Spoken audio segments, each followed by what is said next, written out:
Hey everybody, it's Jessica DeMassa. Hey, I'm Matthew Holt from the Healthcare Blog.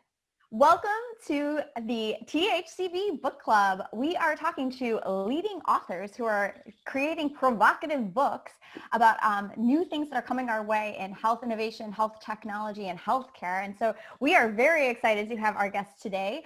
She is the author of this book right here, co-author with Brian Bergstein.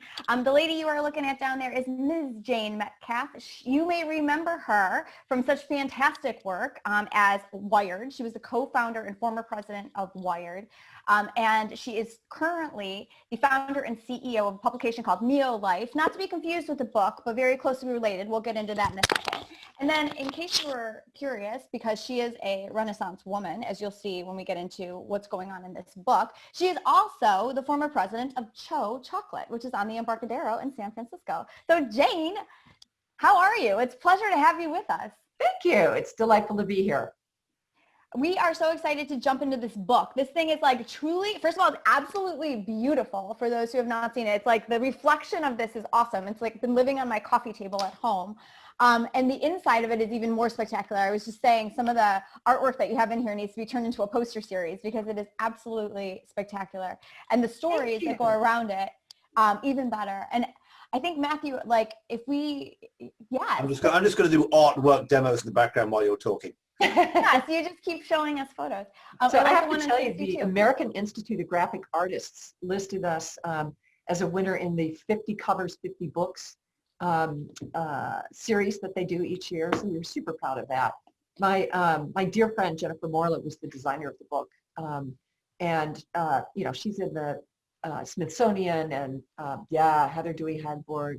You know, the interesting thing is people don't normally mix, you know, medicine and advanced technology with art, and we really had fun doing that. And, you know, I think it is the role of artists and designers to take us a little bit someplace else. You know, we get someplace with our data and our linear thinking and our business models, but I really like how art can take you to a place that makes you uncomfortable, you know, or gives you a different perspective on things. And so for me, having this be a very visual thing was a really important part of the project. And I'd say there's a lot in this book that is, in every way, it's diverse and makes you uncomfortable. It makes you think very differently. This is, you know, I think we started off the book club with a book about sort of healthcare policy and the healthcare system developing, and this is about human life developing, which is, by the way, changing much more quickly than the healthcare system, as far as I can tell. Right. No, I mean, this was so revolutionary, I thought, Jane. I love how not only the art was curated in it, but also the story. So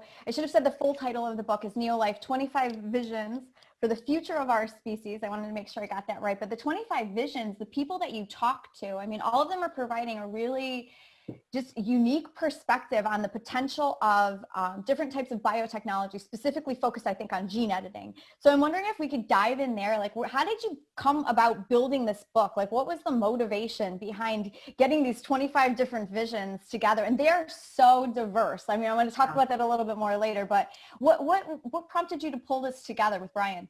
Well, so the most important thing for me is thinking across fields, because you know, when you look at the healthcare professionals and the scientific researchers, you know, the deeper you go into a subject, the more isolated you become from everything else happening around you, and you become the world's expert in this little tiny thing. And what I found as I go through life asking questions about, you know, where technology is taking us as a species, I found that I was telling people with MDs and PhDs things they didn't know. And that just bored me. And I realized we really need to get these people talking to each other. And we need to have a place where all of these ideas come together so that we can get a sense of where it's going, because we're so isolated and we're so siloed that, that people aren't looking at the bigger picture. And so I met these extraordinary people along the way. And I thought, you know, this would be the coolest dinner party ever. And, you know, it turns out that people love to talk about their work, and I'm super interested in it. And so we chose, Brian and I chose, you know, people who are superstars, people like George Church, you know, who is probably the most prolific bioengineer of our times at Harvard.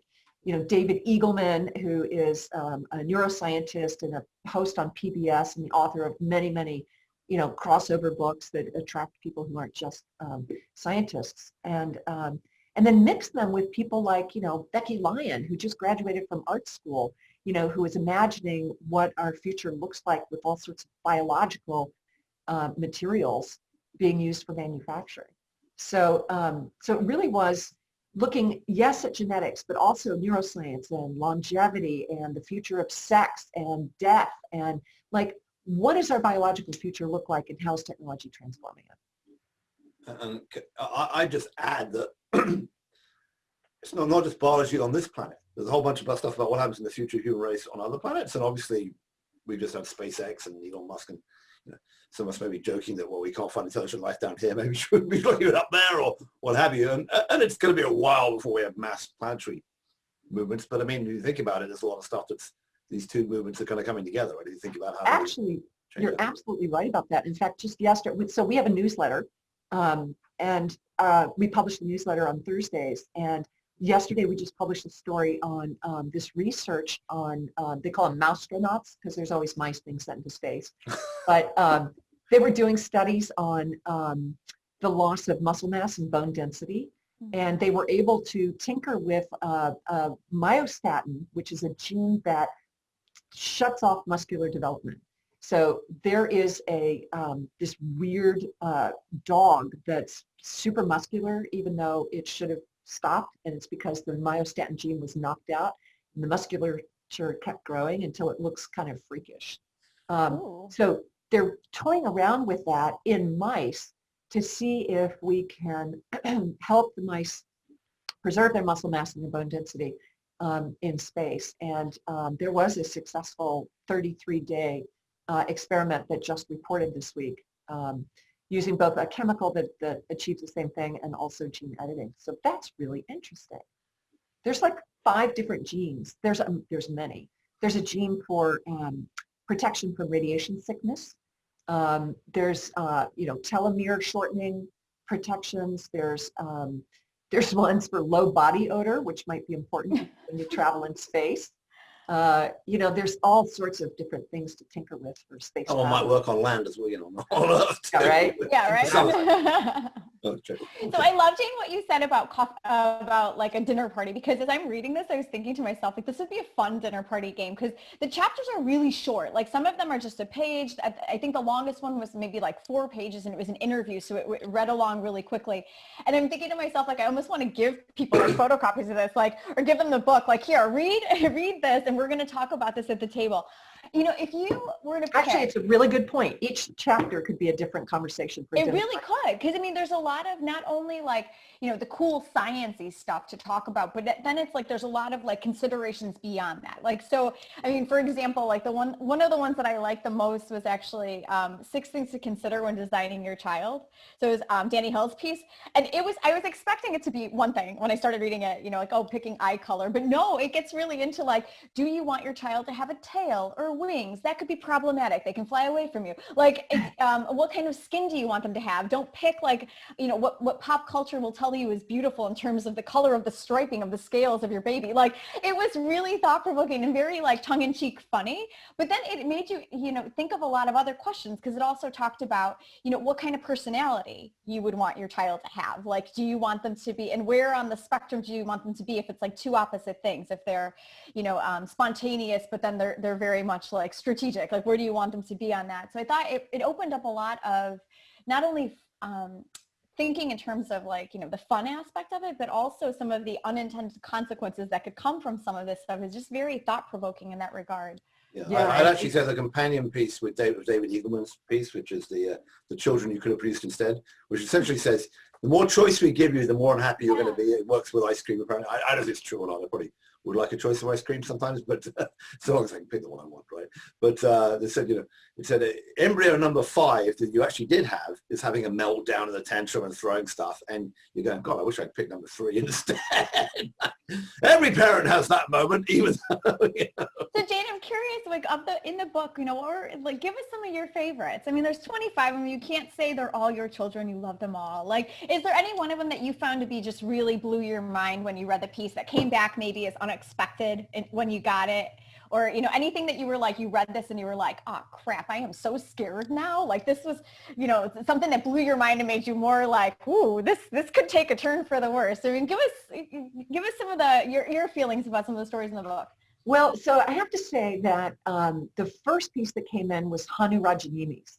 And Hanu is a theoretical physicist. He is the CEO of a synthetic biology company that was working on cancer vaccines and now, of course, working on COVID vaccines. But he also happens to be this like extraordinary, world-renowned, award-winning science fiction author. And so we did a little workshop where we were talking about scenarios for the future of our species and asked him to write a story that would show these different scenarios. And so he came back with this short story called Vanilla Memories.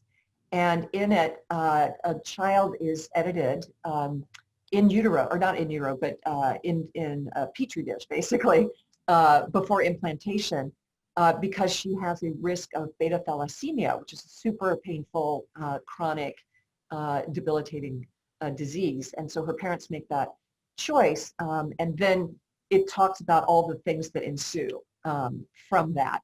And, you know, what I had asked him to do at the beginning was, you know, our visions of the future tend to be dystopian, you know, and that's because many of them are curated and created by science fiction authors who are looking for drama and conflict. That's what makes for good storytelling. And so I was saying, you know, what if we had positive visions of the future?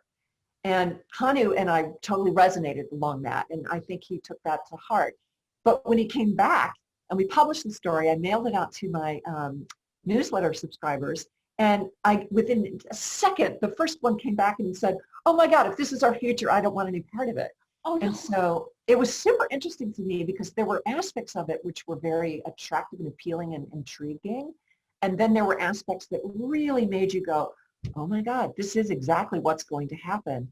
And I don't know how I feel about this. I'm trying really hard to stay positive and, you know, be a promoter of biotechnologies, but, you know, it's challenging. It's really different. And it's so easy to see how the technologies we're developing take us to those places.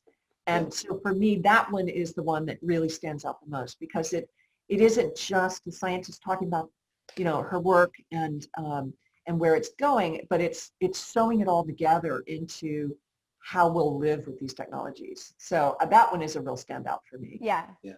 So I actually, I'm glad to say, I haven't actually read that one yet. So oh, sorry, I didn't spoil anything.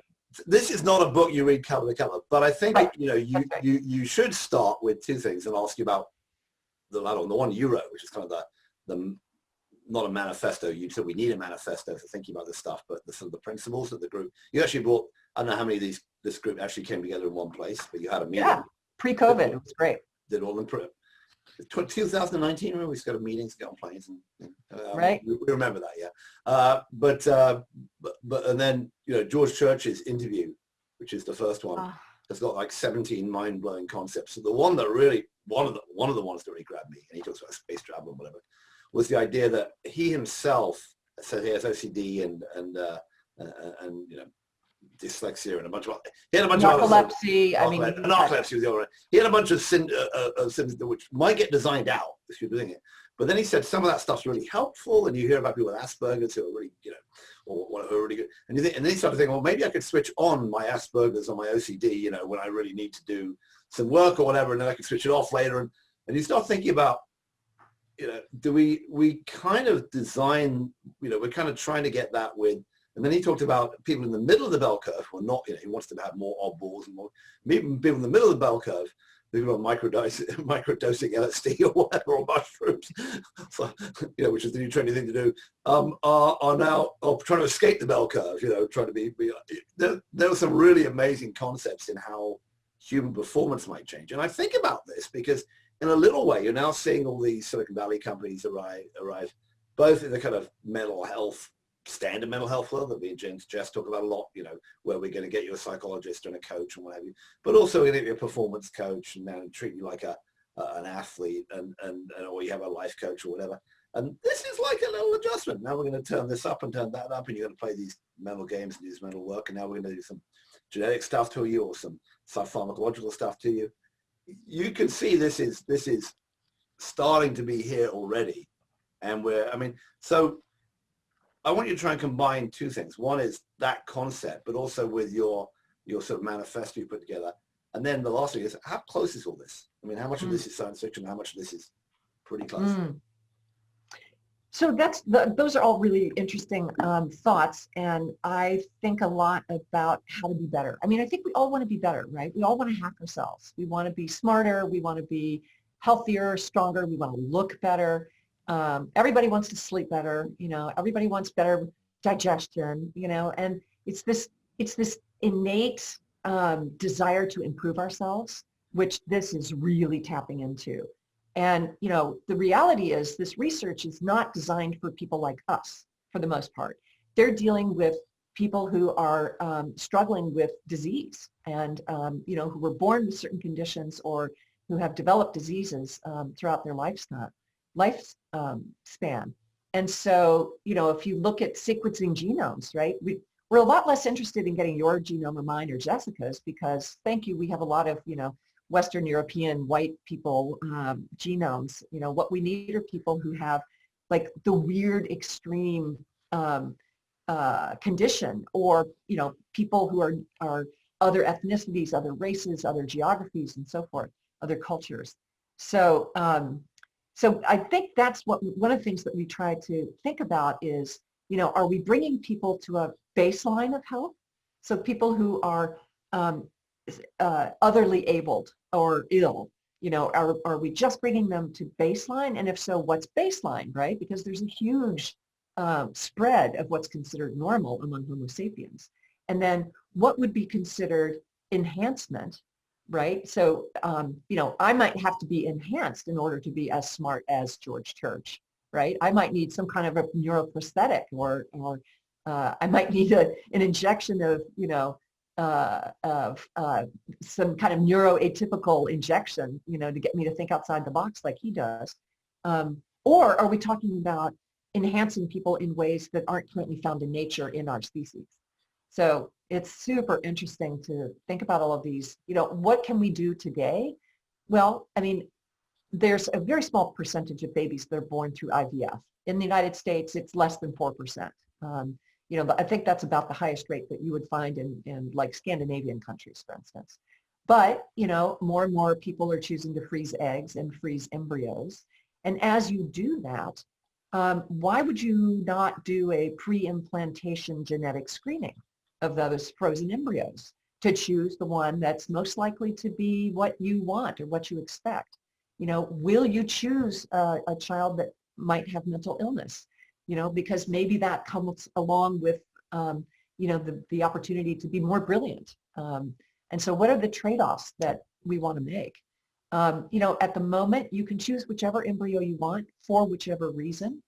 And that is currently happening. And there are clinics, apparently, where you can talk about eye color and of course, gender, although, you never know if the person you're given birth to wants to stay the gender they were assigned at birth. So, there's free will involved in all these things too. So some things are available today. We are having tremendous results with sequencing tumors and sequencing the patient, and therefore better able to find the drug that will attack that tumor more effectively. Those things are happening today. We can edit out monogenetic diseases, right? Cystic fibrosis, hemophilia, sickle cell disease, beta thalassemia, all that stuff is available now for parents who want to take advantage of that. Things coming in the near future are not only subject to like scientific advance and evidence, technological advance, but I think more practically speaking, ethical and regulatory hurdles are probably going to be more of a sticking point than some of the science. Yeah, there was quite a reaction, and I think I'd like you to talk a little bit about I wouldn't call it a manifesto, but this is the principles that you have in your introduction. There was quite a reaction to that Chinese researcher trying to do the CRISPR change around HIV on those babies. It's like, a massive outcry about that, which I understand why people are very, very touchy about playing God and all that kind of stuff. But George Church talks about that and says, well, maybe you do want to have something like that. Maybe, but on the other hand, maybe if you bump up resistance to HIV, it decreases resistance to something else. And then I noticed that one of my favorites in this is Juan Enriquez, who's a venture capitalist, but wrote a piece about natural, how we as humans are now down to sort of, we're almost a monoculture, right? But there were a bunch of proto-humans going back, and if you look at other species, there's much more diversity in, dogs and cats and what else, right? And why wouldn't we think about moving towards something like that in the future? So there's a lot of ethical implications, because then you get into things like, well, even in our little monoculture, as we know, people who don't look exactly like us or behave exactly like us or think exactly like us often end up being discriminated against from both sides of the fence, and there's a lot of social interactions. And what we're going to end up when there are 30 distinct different types of humans, if that's what we end up with. I don't know. Absolutely. In fact, I was going to say, if you asked me what my favorite was, or the one that I found myself talking the most about, it is Juan's piece. And it's interesting because Juan hosted a dinner party for me in Cambridge. George Church was there and Hanu were there. I don't think there were any other book contributors there, but the four of us were all there. And my question for the evening was, will genetic engineering lead to greater or lesser diversity? Mm-hmm. And conversation ensued, as did a lot of wine. And to me, there was a zoologist there. There were, amazing people at the dinner. And there was no doubt in my mind it would lead to greater diversity, because I think we are seeing neuroatypical people creating huge value in our society. I think the opportunity to have more than one species is so radical. Homo sapiens clobbered the Neanderthals. We clobbered the Denisovian. I mean, we just, to a bloody pulp. We destroyed all other humanids that were on Earth at the same time. And that has been our history. In fact, that there is so little genetic diversity within Homo sapiens, and look at the conflict that ensues. So I look forward to a time of greater diversity, but I don't think it will be easy. And, when we talk about this manifesto, it's like, it's so easy. I'm sorry, the smoke is killing me. It's so easy to say these things are good. It's so easy to say these things are bad. But the reality is there are many, many, many shades of gray, and there are many things that are going to cause us to be very, very uncomfortable. So what if we could tease out the things that we could all agree on, like the golden rule, do unto others as you would have others do unto you. Apparently that exists across all major global world religions, right? So there's that piece that we all agree on. What can we agree on? And then how much can we expand that circle to include other things we agree on? I feel like that was a running theme throughout, where there are at different points. And I did read it cover to cover, which was interesting because I felt like it unfolded in a particular way. It's almost like listening to an album, It's like you can pull out the hits, or you can listen to the whole album and have the full on Jane Metcalfe experience. And I did. One of the things that struck me is what you just said, and I think it was in Juan Enriquez's piece, where he was talking about, how different countries are going to have different answers to that, different ways of going about, rolling out these different technologies, different ways of creating rules to manage the human variants that start to exist, or different ways of dealing with the consequences. And I think for me, I started to also think of, the CRISPR twins from last year, where it was like, wow, already we're seeing that difference in the way China has approached that versus the way that we do it in the US, versus the way that they're thinking of doing things in Europe. And it's just, I love that you can say, oh, well, we can all agree on the golden rule. And I think the point was made in a couple different places about who should not be deciding. Like, I think I read somewhere in there, somebody's like, scientists should not decide this. And it was like, the clergy should decide this. And it was like, the clergy should not decide this. When you're talking to all these fabulous people, what is rising to the surface in terms of how they think that this is going to end up rolling out? Do they see this being something controlled by, just the market, by private businesses, and there's regulations, like the same way the FDA governs things? Like, how do they see this stuff finally entering the marketplace, and some of these rules that protect or guide or whatever putting into place? Well, I have to admit that the conversations aren't really around business models at this point. It's still very much about the science and the regulation. And the regulations, we can have a global moratorium on human genome editing, on germline editing, right? The things that can be passed from one generation to the next. But then, you have a rogue scientist who incidentally did have government financing and backing, but he's called a rogue scientist. Different countries, I think China has identified, the biotech revolution as being an opportunity to catch up because they were behind in the digital revolution. And I think they don't want to be left behind. And I think they are way out in front, in fact. And I think their regulatory framework as well as their sort of culture might enable them to do things faster than a country like the United States.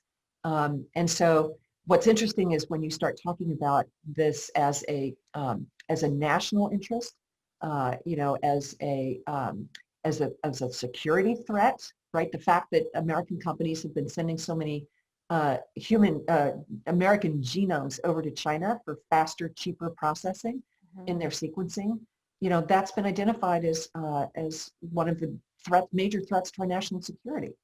And so, there's not just the fact that Americans could find themselves not leading from a business standpoint, not leading from a science standpoint, and identifying these as threats is super interesting. So yeah, I think all of this is still to be worked out. And, the interesting thing is that the book came out just as the pandemic struck. And it immediately threw into question, the idea that there could be anything like national boundaries when we're talking about this stuff, and it's just like a virus. It's one world, and everyone's going to manage, their version of this virus in their country and their culture as best they can. Some countries in Africa are using artemisinin to treat COVID. It's less effective than some of the other drugs that we're using in other countries, but it's more available and it's less expensive. And so, that may be working to help contain outbreaks or contain the fatality rates. So, it's a really rich pie that we're baking right now, and it's going to be different in every community. Yeah. So Jane, there was one of these things. To some extent, this is all kind of different views of the future. There was one article in this book which really, in the light of COVID, terrified me, and that was Megan Palmer's article about what happens when anyone can be a bioengineer. So she basically says that when she was a kid, she took part in a robot building contest, and that everyone wanted to make their robot breathe fire or do whatever, and people break the rules. And now she runs a contest for kids for high school and college kids to, young people to do the equivalent thing with biotechnology tools. And then I started thinking, well, okay, we're now in a sense where we know that diseases can cripple economies, can cripple societies and change them very drastically, very quickly. And then you think about state actors and non-state actors using these types of tools of terrorism. We've been frightened forever about terrorists getting hold of nuclear materials and nuclear bombs and, about trying to control the spread of that stuff. And she's from the Center for Security and Cooperation at Stanford right now. So she's sort of on that world. How you mentioned a couple of things there, right? We can't stop at national borders. We have to think about national security or global security. And then we have this democratization of stuff that could be great, but also could be terrifying. Speculate a bit on how you think that's going to go. That's a really interesting question. I think Megan spends a huge amount of energy imbuing or sharing and communicating a system of shared values and responsibility. So it takes a lot of education, still at this point to understand what's going on. And, getting things to live in a petri dish is really hard, as it turns out. And it requires babysitting, 24/7.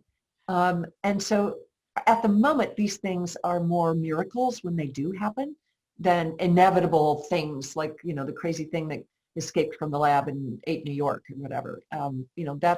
That's less likely to be something we worry about. But yeah, cooking up your own little virus is certainly possible. And I think we have to keep on talking about how to use biotechnology to make a better world. And I think it has to do with sharing those values. It has to do with not isolating people, bringing people into facilities where, they will work with other people. It's really hard to do what you're doing, hide what you're doing in the lab. So that's the good news. Getting access to the reagents and the technologies and so forth is still, a barrier.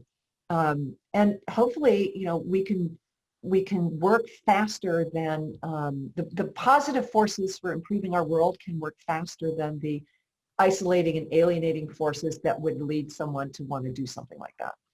So do you think we'll end up with some kind of, right, there is, it's been defunded and kind of marginalized by the current Trump administration, but we do have within the Department of Energy a sort of team that goes around the world helping to stabilize, get rid of, nuclear materials and that kind of stuff. It's kind of like a super police force, right? And the Avengers or whatever. Do we need something do we think about that for this as well? It sounds great, get everyone in the lab, get everyone working together, get them transparent, get everything, activity that's transparent. But if you think about state actors, terrorism, whatever else, there are, we heard about poisoning the water supply and that kind of stuff mythically going on as being, but poisoning a country with some kind of pathogen that anyone could develop is pretty frightening. We're seeing already, just Putin using poison to knock off political opponents, and there's a lot of surprised that somebody didn't just reach over at Mar-a-Lago and pick up one of Trump's, water glasses, sequence his genome, and then target something directly at him. I really expected that. I thought there was a high likelihood that someone, and so many. I think all all the conspiracy theories go. Yeah, I think all the people who would actually, who would be allowed into Mar-a-Lago and could put up with him, they're all happy having him there.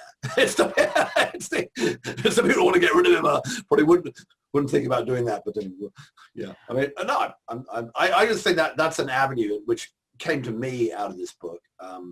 And I was thinking, I just read, because I stole it off Jess's shelf, I just read Michael Lewis's The Fifth Risk, which is about people working in the government to try to stop this kind of talking about authors from Berkeley. That's another one. Right. He's really just around the corner. Yeah.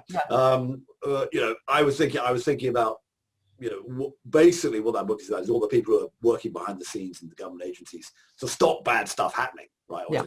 Or to manage bad stuff that happened in the past, like the nuclear sites that have been decommissioned or what have you. And what you're getting to in this book is the possibility of a bunch. You're not going to stop this stuff happening. There are going to be bad outcomes as well as good outcomes. And we have to think about not only how to ethically manage the good outcomes, but how do we police the bad ones. Right. Well, I think it's going to be like credit card fraud. You know what I mean? It's like it's going to be happening. A huge amount of resources will be, dedicated to tracking and policing and, preventing to the extent possible. It'll be like, data security. It'll just be one of those ongoing threats that needs to be managed. And, the science evolves, the technology evolves, and so, the regulations will have to evolve as well. And, a lot of people, George Church famously says, yes, anybody working with these technologies should be under surveillance. They should be regulated. And there's a company called Twist Bioscience, which, is here in the Bay Area. It's a unicorn, and they basically print DNA. And so they're a DNA factory, and, they've got all sorts of sophisticated ways of identifying sequences that could be used for nefarious purposes. And so, but then there's workarounds, to their security. So yes, it is an issue. It'll be an ongoing issue. It won't go away, and it won't be solved. I want to spin this to the happy side so that we can wrap this up. And Jane, we could talk to you about this book like seriously all day. So I think we're going to need to invest in a couple bottles of wine. That's right. Well, it's 25 dinner parties, right? Exactly. Yeah. I like that. I'm truly, It really can be. So I want to spin this, I guess, and see, I think overall the tone of the book, when I finished it, I felt like it was overall very optimistic, even though there was like a darker side and a sunny side, I think, to each of the 25 different visions. But, when you're thinking ahead to what the overall impact of all this technology is going to be, how do you think this is going to impact the way we as people start to view, ourselves and our health? Like, is it, there's some beautiful thoughts in there. The one about, about reconstructing memories and being able to turn down bad memories or turn up bad memories. It had a very like Eternal Sunshine of the Spotless Mind movie feel to it, but it was like for PTSD treatment. I mean, that was one of those things where it was like you could really see like, wow, that would be great. Or for Alzheimer's, what you could do to tease memories back or make them more vivid and, you know, bring people to life. And, you know, the other one that I liked that was just really romantic was being able to smell that prehistoric flower. I thought that was great. Filling in the genetic sequence so that you could recreate the sublime, wasn't it? Or resurrect the sublime. But it's like, where do you see, I guess, the most optimism in all of this? The 25 visions for the future. I mean, yes, there's dark, but there's also like, yeah, that was one of my favorites. I mean, it's so romantic. I'm a history major in college, and it was like, that to me was like, oh my God, you can smell a prehistoric flower. That was totally set my imagination. To me, that is one of the most brilliant art pieces ever, like ever in the history of the world. It's just the idea that, and it required all these amazing women. You know, Christina Agapakis, who initiated the project and oversaw it, and Ginkgo Bioworks, who were able to synthesize it. The DNA, Alexander Gazy Ginsberg, who did the visualization of that, and Cecil Tolas, who was the olfactory artist, PhD in chemistry from Oxford, you know, and the three of them collaborated, and it's just this super cool project. But I'm so glad you asked that question, because that's what motivates me. That's why I get up every morning and think about this, is because, you know, we are dealing with so much sickness and so much disease, and we're spending so much money on it, and it is destroying our economy, and it is destroying our sense of what's possible. As my grandmother used to say, if you don't have your health, you don't have anything. Right. And the idea that we could eliminate monogenetic diseases, that we could turn people around so that they have access to clean and healthy food and water, that they are motivated and have the tools to be stronger and healthier, that we can identify potential people who are potentially going to struggle in school, struggle to read, that we could identify them early and give them support and resources early so they don't get labeled, so they don't get ostracized. The idea that there could be more diversity, that we could embrace the biological process in its entirety, including wild diversity, so that we can live more in harmony with that process and less about cutting down, you know, the different trees so that we can plant one genetically modified species. Because even if it's genetically modified, which I support, the way people are doing that is eliminating, in certain cases like cacao, the diversity and the polycultures that come with it.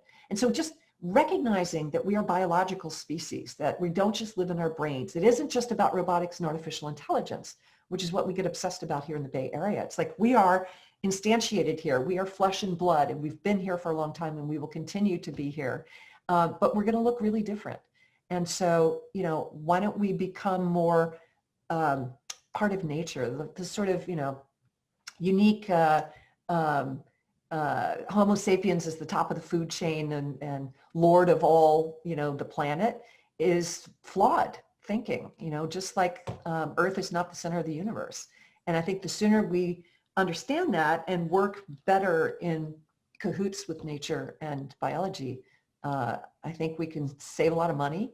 We can clean up the planet. We can rewild the planet. We can grow our vegetables on our rooftops. We can imbue them with, you know, extra nutrition depending on our genome and our microbiome and our, you know, proteome and our goals, you know. I mean, when I was growing up, being big and tall and athletic was most important, you know. Today, my kids are growing up, you know, it's more important to be brainy and be good at math and science. And, you know, in another 50 years, we may have some other priority. I kind of doubt it. I'm hoping for short and Italian in another 50 years.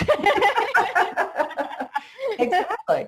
So I look forward to eliminating genetically inherited diseases, preventing other diseases from happening, eliminating, you know, our $3.5 trillion spend on healthcare, because all that money is being put into, you know, preventive medicine. It's being put into education. It's being put into things that make us happier and more able to absorb, you know, the good things that we have. Yeah, and I'd say, I don't know we need to wrap, but I'd say there's one thing which was really surprised about, I just didn't know. Probably should have known being the Brit on the call. But Seb, this is the one where we were talking about from the artwork. This is the amazing squid. So pretty. Monster, whatever. It's like a squid, I think. It's what is this, Jane? Do you know? Yes. So that is for some reason I'm having a blank on words today. Kraken. It's the Kraken. Oh, that's the Kraken. Kraken. Yes. Okay. Oh, yes. I think that aren't they going to name like the? I thought they were going to name the soccer team after that in some part of it. Oh my God. Anyway, but the reason I put it out there is a great piece of art. The company is a piece called Us and the Other Animals, which is totally short. It's like 3 short paragraphs by Seth Bannon from 50 years. And it's also, but he named it after an essay written by Winston Churchill. I know, I'd right? never heard of, in which he predicted nuclear power, genetic engineering, meat, cultured meat, and a bunch of other stuff that, he was writing his own science fiction, talking about the Renaissance man. So, you're part of an amazing tradition, of thinking about practical uses of science fiction, and it's really been thrilling for me to have you on this. Yes, absolutely. Jane, it's been very thrilling for both of us, and I'm sure for all of our listeners as well. So everybody, again, this was Jane Metcalfe. She was here joining us to talk about her book, NEO.LIFE, 25 Visions for the Future of Our Species. We're both demoing the book right now for the podcast listeners, and it's got a very cool design, so you've got to check this out for real. And then Jane, last thing for you, tell everybody where they can find regular reading on NEO.LIFE. So NEO.LIFE is a site, you mentioned your newsletter. How do people sign up for that if they're really curious and following along and getting a steady drip of this type of stuff to augment the book? Well, that is the crazy thing, is how much news there is every single week at the forefront of genetics and neuroscience and, the microbiome and synthetic biology and longevity and all of that. It's just a steady drumbeat, as you say. There's so much happening. This is the golden age of biology. And you can read all about it by going to our website, www.neo.life, because .life is a domain name. So don't go to neolife.com. Because that's not life. Neo.life. Neo.life. I get it. Exactly. You'll see the book. You can scroll down and sign up for the newsletter. I am welcoming new readers every day. Yes, And, I subscribe to it, and it is phenomenal. It is like one of my favorite things to read. I save it for the weekend. I love it. It's one of my faves. All right, Jane. Well, thank you so much for joining us. Matthew, always a pleasure to have you with us. You are listening to the THCB Book Club, brought to you by thehealthcareblog.com. To find out what we'll be reading next and what author will be joining us for an in-depth interview about the book, just check out the book club page on the blog site. It is thehealthcareblog.com/book club. We'll see you guys soon. Thanks so much for joining us. Bye. Thank you, Jessica. Bye, Matthew. Bye. Thanks again, Jane. This is amazing.